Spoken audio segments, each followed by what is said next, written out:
Alors, la méthode des coûts minimum, il y a 3 variantes. Méthode des coûts minimum ligne, méthode des coûts minimum colonne, et puis méthode des coûts minimum matrice. Donc, ça fait 1, 2, 3. Vous avez 1, 2, 3, 4, plus la méthode de Vogel ou la méthode d'approximation de Vogel, la méthode VAN. Ça fait au total 5 heuristiques que nous allons voir dans cet enregistrement.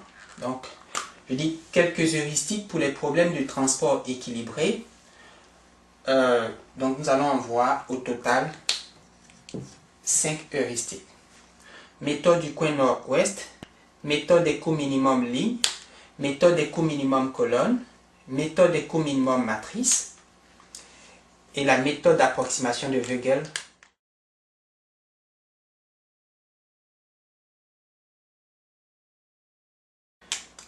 Alors, le premier coût unitaire de transport est de 2 unités monétaires.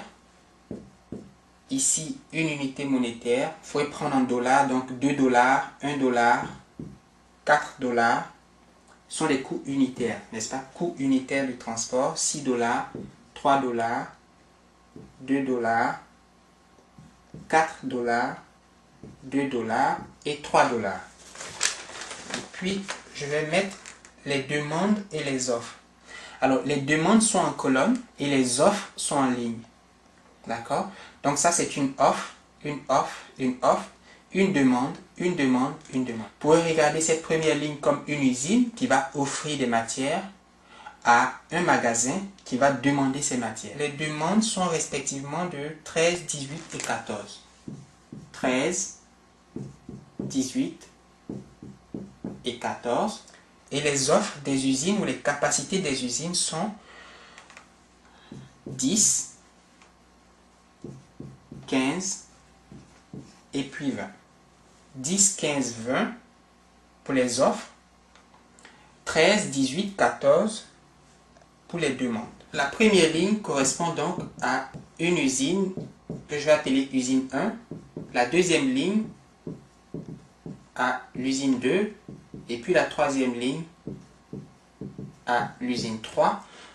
Qu'on peut aussi regarder comme, je sais pas moi, n'importe quoi, mais n'importe quoi qui offre quelque chose. Donc, usine 1 ou offre 1. Ouais, je peux mettre offre 1. Usine 2, offre 2. Et usine 3, offre 3. Et les valeurs 10, 15 et 20 sont respectivement les capacités d'offre des usines 1, 2 et 3. D'accord? 10, 15, 20 sont respectivement les capacités d'offre des usines 1, 2 et 3. Et puis en colonne, on a des demandes, donc des magasins ou des dépôts. Un magasin, je crois c'est comme ça. Magasin 1, magasin 2, magasin 3. Et chacun de ces magasins demande quelque chose. Donc on peut écrire demande 1, demande 2, et puis demande 3. Et les valeurs 2, 1, 4, 6, 3, 2, 4, 2, 3, je l'ai dit, sont les coûts unitaires de transport. D'accord? Donc, vous avez les CIJ qui sont les coûts unitaires de transport. Et par exemple, C11 égale à 2, C13, ligne 1, colonne 3 égale à 4, C11 égale à 2 dollars, C13 égale, ligne 1, colonne 3 égale à 4 dollars, C22 égale à 3 dollars. Donc, c'est le coût unitaire de transport. C'est ce qu'on doit payer pour déplacer une unité de matière. Une unité de matière d'une usine, l'usine I, vers un dépôt ou un magasin, et c'est le magasin J. Donc, pour transporter une unité de matière de l'usine I vers le magasin J, il faut payer CIJ unité monétaire. Et si on prend l'unité monétaire comme le dollar, il faut payer CIJ dollars pour transporter une unité de matière de l'usine I vers le magasin J ou vers la destination J. Donc les magasins, ce sont des destinations et les usines, ce sont des origines. Donc on part d'origine vers des destinations.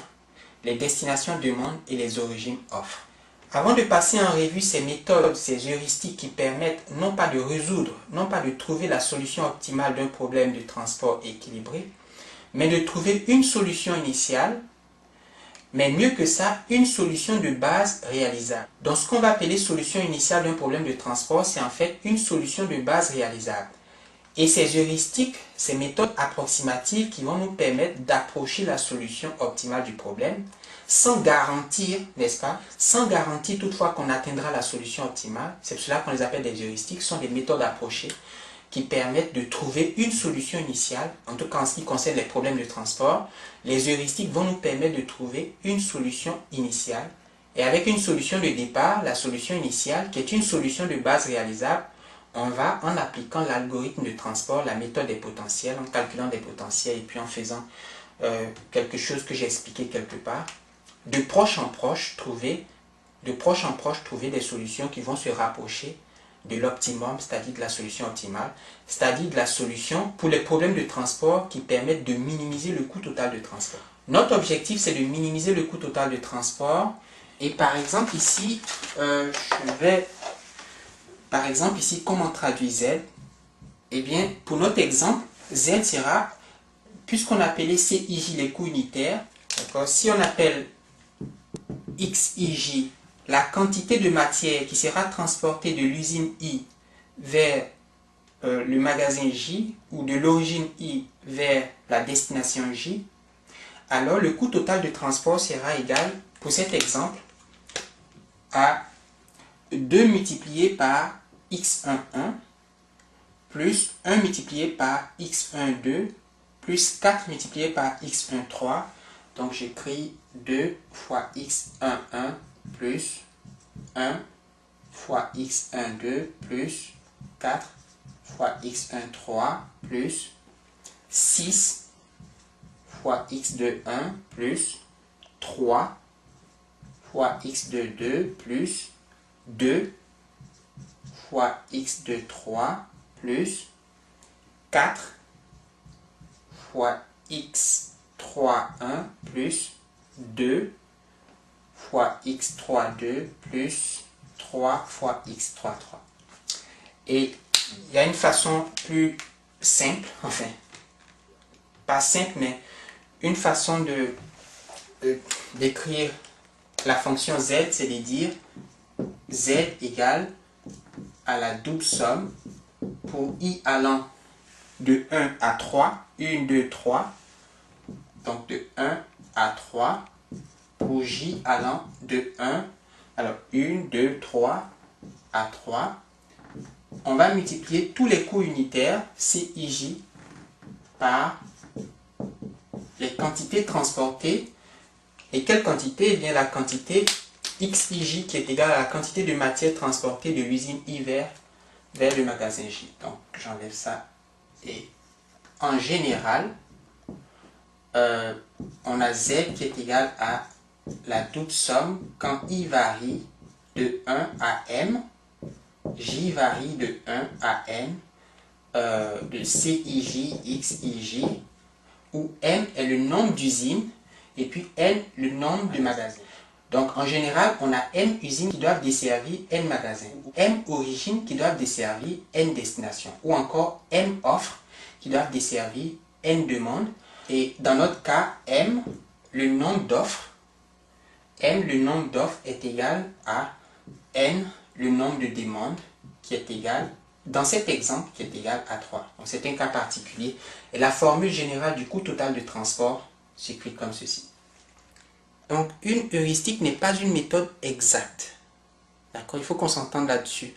Ce n'est pas une méthode exacte dans le sens où la solution qui sera trouvée par l'heuristique sera optimale. Ouais, notre problème, c'est de trouver comment affecter des matières à partir d'usines vers des magasins, de telle façon que le coût total d'affectation, le coût total de transport, le coût total d'acheminement des matières des usines vers les magasins soit le plus petit possible, soit minimum. Ça, c'est notre objectif, c'est l'objectif économique. En fait, l'heuristique ne va pas nous permettre de trouver immédiatement la solution optimale, sauf dans des cas rares. Okay? Alors, il y a des cas où c'est possible, où l'application d'une heuristique permet d'atteindre immédiatement la solution optimale. Mais en général, l'heuristique ne garantit pas que la solution qui sera trouvée sera optimale. Donc il faudra faire quelque chose. D'ailleurs, pour les problèmes de transport, il ne s'agit pas de trouver une solution réalisable, c'est-à-dire une solution qui satisfait aux contraintes du problème de transport. Il faut que la solution trouvée, la solution initiale trouvée, soit une solution de base. C'est pour cela qu'on dit solution de base réalisable.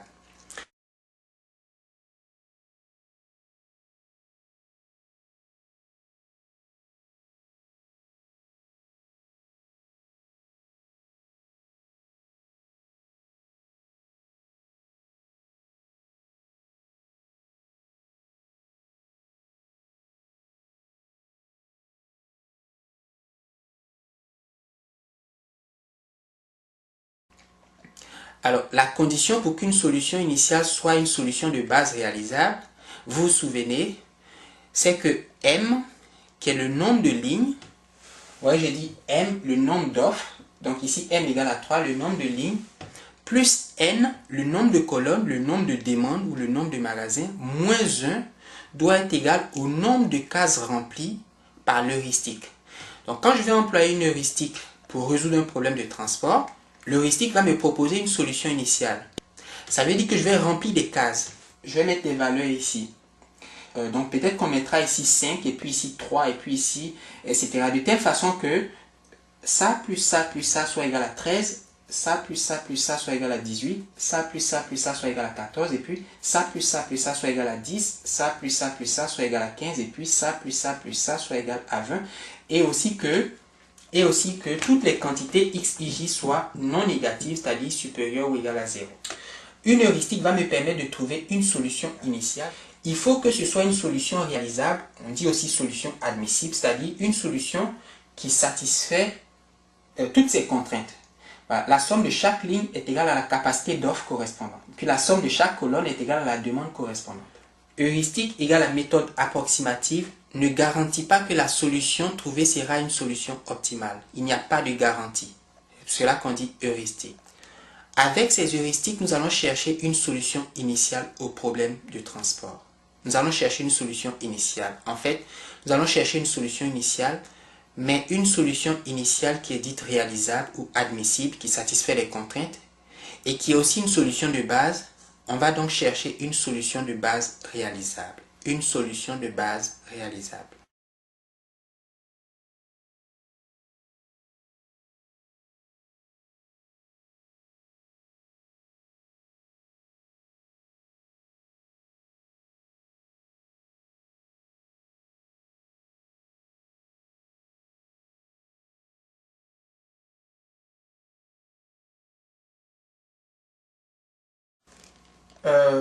La première heuristique que je vais présenter ici s'appelle la méthode du coin nord-ouest. La méthode du coin nord-ouest.